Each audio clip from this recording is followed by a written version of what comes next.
Arquetipos. Parte 1. La personalidad seductora. Todos poseemos fuerza de atracción, la capacidad para cautivar a la gente y tenerla a nuestra merced. Pero no todos estamos conscientes de este potencial interior, e imaginamos la atracción como un rasgo casi místico con el que nacen unos cuantos selectos y que el resto jamás poseeremos. Sin embargo, lo único que tenemos que hacer para explotar ese potencial es saber qué apasiona naturalmente, en el carácter de una persona, a la gente y desarrollar esas cualidades latentes en nosotros. Los casos de seducción satisfactoria rara vez empiezan con una maniobra o plan estratégico obvios. Esto despertaría sospechas, sin duda. La seducción satisfactoria comienza por tu carácter, tu habilidad para irradiar una cualidad que atraiga a la gente y le provoque emociones que no puede controlar. Hipnotizadas por tu seductora personalidad, tus víctimas no advertirán tus manipulaciones posteriores. Engañarlas y seducirlas será entonces un juego de niños. Existen 9 tipos de seductores en el mundo. Cada uno de ellos posee un rasgo de carácter particular venido de muy dentro y que ejerce una influencia seductora. Las sirenas tienen energía sexual en abundancia y saben usarla. Los libertinos adoran insaciablemente al sexo opuesto, y su deseo es contagioso. Los amantes ideales poseen una sensibilidad estética que aplican al romance. Los dandys gustan de jugar con su imagen, creando así una tentación avasalladora y andrógina. Los cándidos son espontáneos y abiertos. Las coquetas son autosuficientes, y poseen una frescura esencial fascinante. Los encantadores quieren y saben complacer. Son criaturas sociales. Los carismáticos tienen una inusual seguridad en sí mismos. Las estrellas son etéreas y se envuelven en el misterio. Los capítulos de esta sección te conducirán a cada uno de esos 9 tipos. Al menos uno de estos capítulos debería tocar una cuerda en ti, hacerte reconocer una parte de tu personalidad. Ese capítulo será la clave para el desarrollo de tus poderes de atracción. Supongamos que tiendes a la coquetería. El capítulo sobre la coqueta te enseñará a confiar en tu autosuficiencia, y a alternar vehemencia y frialdad para atrapar a tus víctimas. También te enseñará a llevar más lejos tus cualidades naturales, para convertirte en una gran coqueta, el tipo de mujer por la que los hombres peleamos. Sería absurdo ser tímido teniendo una cualidad seductora. Un libertino desenvuelto fascina, y sus excesos se disculpan, pero uno desganado no merece respeto. Una vez que hayas cultivado tu rasgo de carácter sobresaliente, añadiendo un poco de arte a lo que la naturaleza te dio, podrás desarrollar un segundo o tercer rasgo, con lo que darás a tu imagen más hondura y misterio. Finalmente, el 10º capítulo de esta sección, sobre el antiseductor, te hará darte cuenta del potencial contrario en ti, la fuerza de repulsión. Erradica a toda costa las tendencias antiseductoras que puedas tener. Concibe estos 9 tipos como sombras, siluetas. Solo si te empapas de uno de ellos y le permites crecer en tu interior, podrás empezar a desarrollar una personalidad seductora, lo que te concederá ilimitado poder. La sirena. A un hombre suele agobiarle en secreto el papel que debe ejercer. Ser siempre responsable, dominante y racional. La sirena es la máxima figura de la fantasía masculina porque brinda una liberación total de las limitaciones de la vida. En su presencia, siempre realzada y sexualmente cargada, el hombre se siente transportado a un mundo de absoluto placer. Ella es peligrosa, y al perseguirla con tesón, el hombre puede perder el control de sí, algo que ansia hacer. La sirena es un espejismo. Tienta a los hombres cultivando una apariencia y actitud particulares. En un mundo en que las mujeres son, con frecuencia, demasiado tímidas para proyectar esa imagen, la sirena aprende a controlar la libido de los hombres encarnando su fantasía. La sirena espectacular. En el año 48 AC, Ptolomeo XIV de Egipto logró deponer y exiliar a su hermana y esposa, la reina Cleopatra. Resguardó las fronteras del país contra su regreso y empezó a gobernar solo. Ese mismo año, Julio César llegó a Alejandría, para cerciorarse de que, pese a las luchas de poder locales, Egipto siguiera siendo fiel a Roma. Una noche, César hablaba de estrategia con sus generales en el palacio egipcio cuando llegó un guardia, para informar que un mercader griego se hallaba en la puerta con un enorme y valioso obsequio para el jefe romano. César, en ánimo de diversión, autorizó el ingreso del mercader. Este entró cargando sobre sus hombros un gran tapete enrollado. Desató la cuerda del envoltorio y lo tendió con agilidad, dejando al descubierto a la joven Cleopatra, oculta dentro y quien, semidesnuda, se irguió ante César y sus huéspedes como Venus que emergiera de las olas. La vista de la hermosa joven reina, entonces de apenas 21 años de edad, deslumbró a todos, al aparecer repentinamente ante ellos como en un sueño. Su intrepidez y teatralidad les asombraron. Metida al puerto a escondidas durante la noche con solo un hombre para protegerla, lo arriesgaba todo en un acto audaz. Pero nadie quedó tan fascinado como César. Según el autor romano Dion Casio, Cleopatra estaba en la plenitud de su esplendor. Tenía una voz deliciosa, que no podía menos que hechizar a quienes la oían. El encanto de su persona y sus palabras era tal que atrajo a sus redes al más frío y determinado de los misóginos. César quedó encantado tan pronto como la vio y ella abrió la boca para hablar. Cleopatra se convirtió en su amante esa misma noche. César ya había tenido para entonces muchas queridas, con las que se distraía de los rigores de sus campañas. Pero siempre se había librado rápido de ellas, para volver a lo que realmente lo hacía vibrar: la intriga política, los retos de la guerra, el teatro romano. Había visto a mujeres intentar todo para mantenerlo bajo su hechizo. Pero nada lo preparó para Cleopatra. Una noche ella le diría que juntos podían hacer resurgir la gloria de Alejandro Magno, y gobernar al mundo como dioses.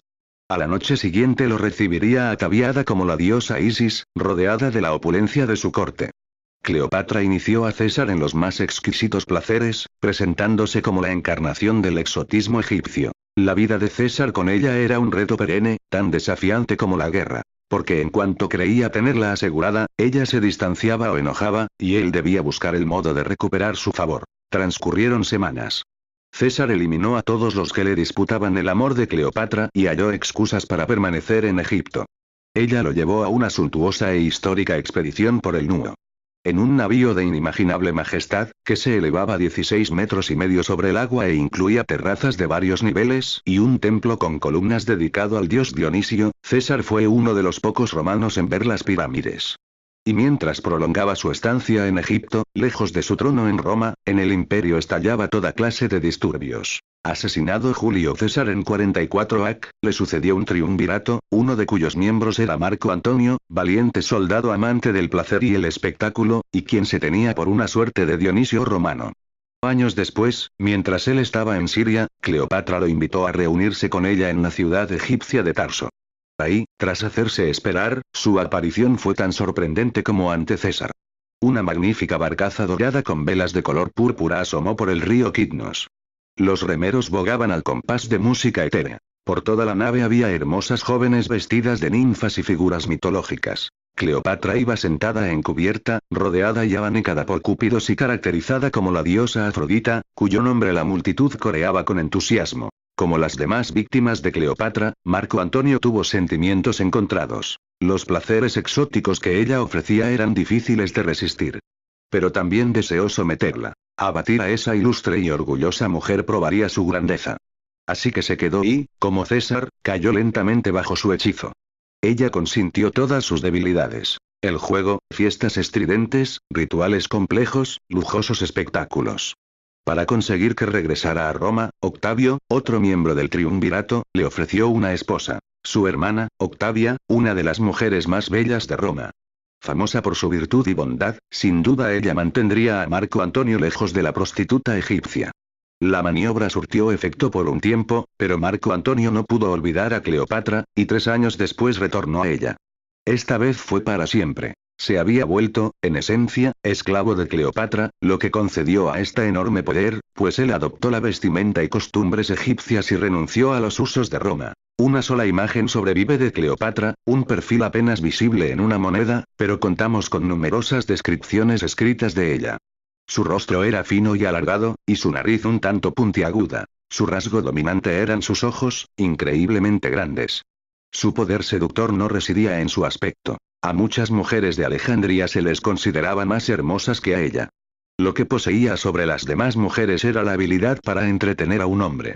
En realidad Cleopatra era físicamente ordinaria y carecía de poder político, pero lo mismo Julio César que Marco Antonio, hombres valerosos e inteligentes, no percibieron nada de eso. Lo que vieron fue una mujer que no cesaba de transformarse ante sus ojos, una mujer espectáculo. Cada día ella se vestía y maquillaba de otra manera, pero siempre conseguía una apariencia realzada, como de diosa. Su voz, de la que hablan todos los autores, era cadenciosa y embriagadora.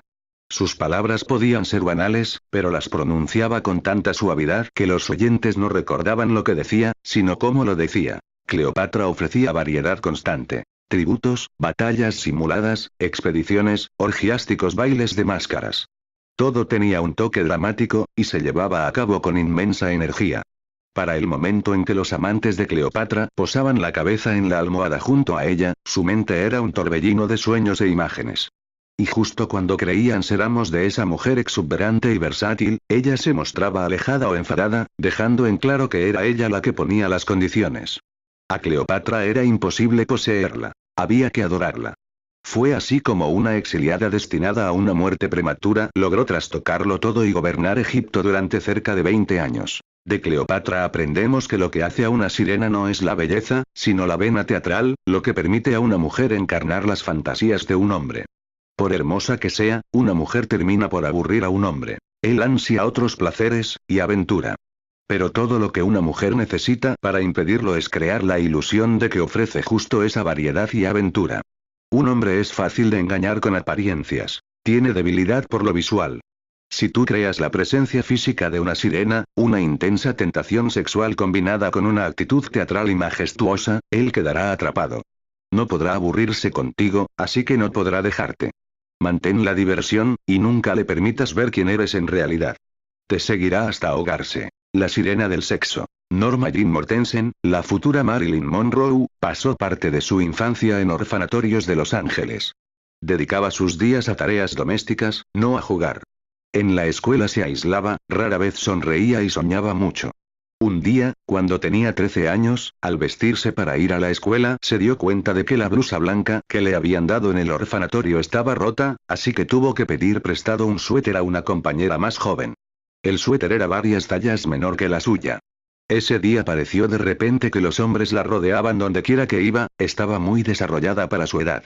Escribió en su diario. Miraban mi suéter como si fuera una mina de oro. La revelación fue simple pero sorprendente. Antes ignorada y hasta ridiculizada por los demás alumnos, Norma Jean descubrió entonces una forma de obtener atención, y quizá también poder, porque era extremadamente ambiciosa. Empezó a sonreír más, a maquillarse, a vestirse de otra manera. Y pronto advirtió algo igualmente asombroso. Sin que tuviera que decir ni hacer nada, los muchachos se enamoraban apasionadamente de ella. Todos mis admiradores me decían lo mismo de diferente forma, escribió. Era culpa mía que quisieran besarme y abrazarme. Algunos decían que era el modo en que los miraba, con ojos llenos de pasión. Otros, que lo que los tentaba era mi voz. Otros más, que emitía vibraciones que los agobiaban. Años después, Marilyn ya intentaba triunfar en la industria cinematográfica. Los productores le decían lo mismo, que era muy atractiva en persona, pero que su cara no era suficientemente bonita para el cine. Consiguió trabajo como extra, y cuando aparecía en la pantalla, así fuera apenas unos segundos, los hombres en el público se volvían locos, y las salas estallaban en silbidos. Pero nadie creía que eso augurara una estrella. Un día de 1949, cuando tenía solo 23 años y su carrera se estancaba, Marilyn conoció en una cena a alguien que le dijo que un productor que seleccionaba al elenco de una nueva película de Groucho Marx, Lobati, Locos de Atar, buscaba una actriz para el papel de una rubia explosiva capaz de pasar junto a Groucho de tal modo que, dijo, excite a Marilyn Monroe le encantaba el efecto que su cuerpo podía tener en la libido masculina. Afinaba su presencia física como un instrumento, con lo que terminaba por exudar sexo y conseguir una apariencia glamurosa y exuberante. Otras mujeres sabían tantos trucos como ella para incrementar su atractivo sexual, pero lo que distinguía a Marilyn era un elemento inconsciente. Su biografía la había privado de algo decisivo: afecto. Su mayor necesidad era sentirse amada y deseada, lo que la hacía parecer constantemente vulnerable, como una niña ansiosa de protección. Esa necesidad de amor emanaba de ella ante la cámara. Era algo natural, que procedía de una fuente genuina y profunda en su interior. Una mirada o un gesto con el que no pretendía causar deseo hacía eso en forma doblemente poderosa, solo por ser espontáneo. Su inocencia era precisamente lo que excitaba a los hombres. La sirena del sexo tiene un efecto más urgente e inmediato que la sirena espectacular. Encarnación del sexo y el deseo, no se molesta en apelar a sentidos ajenos, o en crear una intensidad teatral. Parece jamás dedicar tiempo a trabajar o hacer tareas domésticas. Da la impresión de vivir para el placer y estar siempre disponible. Lo que diferencia a la sirena del sexo de la cortesana o prostituta es su toque de inocencia y vulnerabilidad. Esta mezcla es perversamente satisfactoria. concede al hombre la crucial ilusión de ser protector, la figura paterna, pese a que, en realidad, sea la sirena del sexo quien controla la dinámica. Una mujer no necesariamente tiene que nacer con los atributos de una Marilyn Monroe para poder cumplir el papel de sirena del sexo. La mayoría de los elementos físicos de esta personalidad son inventados. La clave es el aire de colegiala inocente. Mientras que una parte de ti parece proclamar sexo, la otra es tímida e ingenua, como si fueras incapaz de comprender el efecto que ejerces. Tu porte, voz y actitud son deliciosamente ambiguos. Eres al mismo tiempo una mujer experimentada y deseosa, y una chiquilla inocente. Llegarás primero a las sirenas, que encantan a cuantos hombres van a su encuentro. Porque les hechizan las sirenas con el sonoro canto, sentadas en una pradera y teniendo a su alrededor enorme montón de huesos de hombres putrefactos cuya piel se va consumiendo. Circe a Odiseo, Odisea, canto 12. Claves de personalidad. La sirena es la seductora más antigua de todas. Su prototipo es la diosa Afrodita, está en su naturaleza poseer una categoría mítica, pero no creas que es cosa del pasado, o de leyenda e historia. Representa la poderosa fantasía masculina de una mujer muy sexual y extraordinariamente segura y tentadora que ofrece interminable placer junto con una pizca de peligro. En la actualidad, esta fantasía atrae con mayor fuerza aún a la psique masculina, porque hoy más que nunca el hombre vive en un mundo que circunscribe sus instintos agresivos al volverlo todo inofensivo y seguro, un mundo que ofrece menos posibilidades de riesgo y aventura que antes. En el pasado, un hombre disponía de salidas para esos impulsos. La guerra, alta mar, la intriga política. En el terreno del sexo, las cortesanas y amantes eran prácticamente una institución social, y brindaban al hombre la variedad y caza que ansiaba. Sin salidas, sus impulsos quedan encerrados en él y lo corroen, volviéndose aún más explosivos por ser reprimidos. A veces un hombre poderoso hará las cosas más irracionales, tendrá una aventura cuando eso es lo menos indicado, solo por la emoción, por el peligro que implica. Lo irracional puede ser sumamente seductor, y más todavía para los hombres, que siempre deben parecer demasiado razonables. Si lo que tú buscas es fuerza de seducción, la sirena es la más poderosa de todas. Opera sobre las emociones básicas de un hombre. Y si desempeña de modo apropiado su papel, puede transformar a un hombre normalmente fuerte y responsable en un niño y un esclavo. La sirena actúa con especial eficacia sobre el tipo masculino rígido, el soldado o héroe, como Cleopatra trastornó a Marco Antonio y Marilyn Monroe a Joe DiMaggio. Pero no creas que ese tipo es el único que la sirena puede afectar. Julio César era escritor y pensador, y había transferido su capacidad intelectual al campo de batalla y la esfera política. El dramaturgo Arthur Miller cayó bajo el hechizo de Marilyn tanto como DiMaggio. El intelectual suele ser el tipo más susceptible al llamado de placer físico absoluto de la sirena, porque su vida carece de él. La sirena no tiene que preocuparse por buscar a la víctima correcta. Su magia actúa sobre todos. Antes que nada, una sirena debe distinguirse de las demás mujeres. Ella es rara y mítica por naturaleza, única en su grupo. Es también una valiosa presea por arrebatar a otros hombres. Cleopatra se diferenció por su intenso sentido teatral. El recurso de la emperatriz Josefina Bonaparte fue la languidez extrema. El de Marilyn Monroe, la indefensión infantil. El físico brinda las mejores oportunidades en este caso, ya que la sirena es eminentemente un espectáculo por contemplar. Una presencia acentuadamente femenina y sexual, aun al extremo de la caricatura, te diferenciará de inmediato, pues la mayoría de las mujeres carecen de seguridad para proyectar esa imagen. Habiéndose distinguido de las demás mujeres, la sirena debe poseer otras dos cualidades críticas. La habilidad para lograr que el hombre la persiga con tal denuedo que pierda el control, y un toque de peligro. Un peligro es increíblemente seductor. Lograr que los hombres te persigan es relativamente sencillo. Te bastará con una presencia intensamente sexual. Pero no debes parecer cortesana o ramera, a quien los hombres persiguen solo para perder pronto todo interés. Sé en cambio algo esquiva y distante, una fantasía hecha realidad. Las grandes sirenas del Renacimiento, como Tullia de Aragona, actuaban y lucían como diosas griegas, la fantasía de la época. Hoy tú podrías tomar como modelo a una diosa del cine, cualquiera con aspecto exuberante, e incluso imponente. Estas cualidades harán que un hombre te persiga con vehemencia. Y entre más lo haga, más creerá actuar por iniciativa propia. Esta es una excelente forma de disimular cuanto lo manipulas. La noción de peligro, de desafío, a veces de muerte, podría parecer anticuada, pero el peligro es esencial en la seducción. Añade interés emocional, y hoy es particularmente atractivo para los hombres, por lo común racionales y reprimidos. El peligro está presente en el mito original de la sirena. En la Odisea de Homero, el protagonista, Odiseo, debe atravesar las rocas en que las sirenas, extrañas criaturas femeninas, cantan e inducen a los marineros a su destrucción. Ellas cantan las glorias del pasado, de un mundo similar a la infancia, sin responsabilidades, un mundo de puro placer. Su voz es como el agua, líquida e incitante. Los marineros se arrojaban al agua en pos de ellas, y se ahogaban. O, distraídos y extasiados, estrellaban su nave contra las rocas.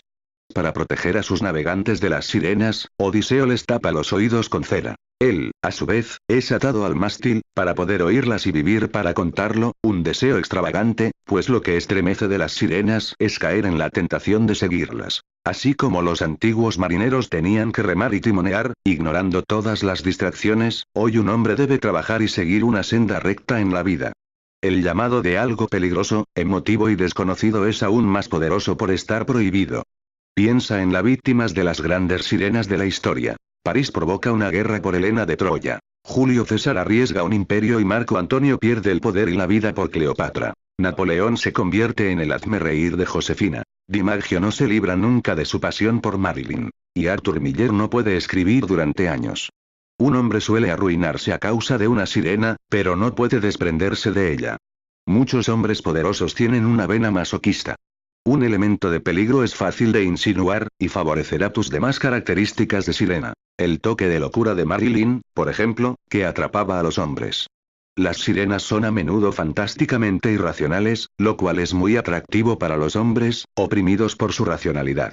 Un elemento de temor también es decisivo. Mantener a un hombre a prudente distancia engendra respeto, para que no se acerque tanto como para entrever tus intenciones o conocer tus defectos. Produce ese miedo cambiando repentinamente de humor, manteniendo a un hombre fuera de balance y en ocasiones intimidándolo con una conducta caprichosa. El elemento más importante para una sirena en ciernes es siempre el físico, el principal instrumento de poder de la sirena.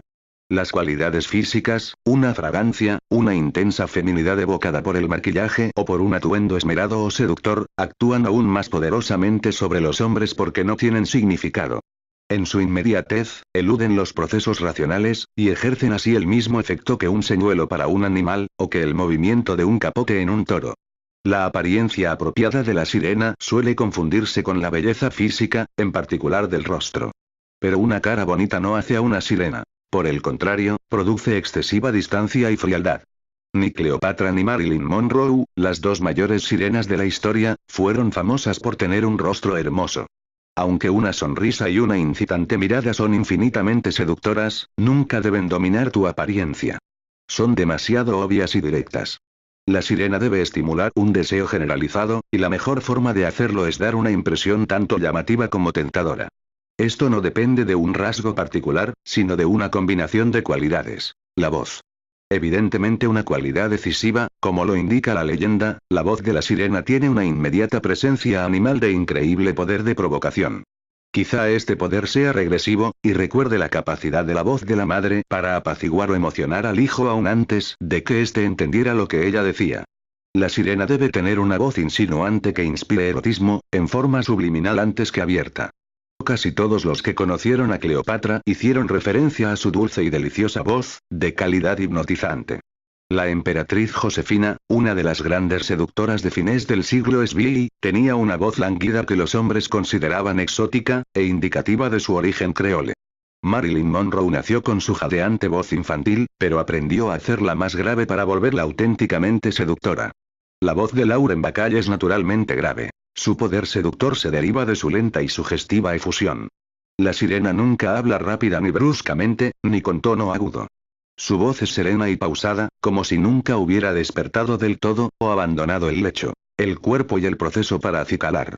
Si la voz tiene que adormecer, el cuerpo y su proceso para acicalar deben deslumbrar. La sirena pretende crear con su ropa el efecto de diosa que Baudelaire describió en su ensayo en elogio del maquillaje. La mujer está en todo su derecho, y en realidad cumple una suerte de deber, al procurar parecer mágica y sobrenatural. Ha de embrujar y sorprender. Ídolo que debe engalanarse con oro para ser adorada. Ha de hacer uso de todas las artes para elevarse sobre la naturaleza, lo mejor para subyugar corazones y perturbar espíritus. Una sirena con talento para vestirse y acicalarse fue Paulina Bonaparte, hermana de Napoleón. Paulina se empeñó deliberadamente en alcanzar el efecto de diosa, disponiendo su cabello, maquillaje y atuendo para evocar el aire y apariencia de Venus, la diosa del amor. Ninguna otra mujer en la historia ha podido jactarse de un guardarropa tan extenso y elaborado. Su entrada a un baile, en 1798, tuvo un efecto pasmoso. Ella había pedido a la anfitriona, Madame Permon, que le permitiese vestirse en su casa, para que nadie la viera llegar. Cuando bajó las escaleras, todos se congelaron en un silencio de asombro. Portaba el tocado de las bacantes, racimos de uvas doradas entretejidas en su cabellera, arreglada al estilo griego. Su túnica griega, con dobladillo bordado en oro, destacaba su figura de diosa. Bajo los pechos ostentaba un talí de oro bruñido, sujetado por una magnífica joya. No hay palabras que puedan expresar la hermosura de su apariencia, escribió la duquesa d'Abrantes. La sala brilló aún más cuando entró. El conjunto era tan armonioso que su aparición fue recibida con un susurro de admiración, el cual continuó con manifiesto desdén por las demás mujeres. La clave. Todo tiene que deslumbrar, pero también debe ser armonioso, para que ningún accesorio llame la atención por sí solo. Tu presencia debe ser intensa, exuberante, una fantasía vuelta realidad. Los accesorios sirven para hechizar y entretener. La sirena puede valerse de la ropa también para insinuar sexualidad, a veces abiertamente, aunque primero sugiriéndola que proclamándola, lo cual te haría parecer manipuladora. Esto se asocia con la noción de la revelación selectiva, la puesta al descubierto de solo una parte del cuerpo, que de cualquier manera excite y despierte la imaginación. A fines del siglo XVI, Marguerite de Valois, la intrigante hija de la reina de Francia, Catalina de Médicis, fue una de las primeras mujeres en incorporar a su vestuario el escote, sencillamente porque era dueña de los pechos más hermosos del reino. En Josefina Bonaparte lo notable eran los brazos, que siempre tenía cuidado en dejar desnudos, el movimiento y el porte. En el siglo V AC, el rey Kouchien eligió a la sirena china Xixi entre todas las mujeres de su reino para seducir y destruir a su rival, Fuchai, rey de Wu. Con ese propósito, hizo instruir a la joven en las artes de la seducción. La más importante de estas era la del movimiento. Cómo desplazarse graciosa y sugestiva.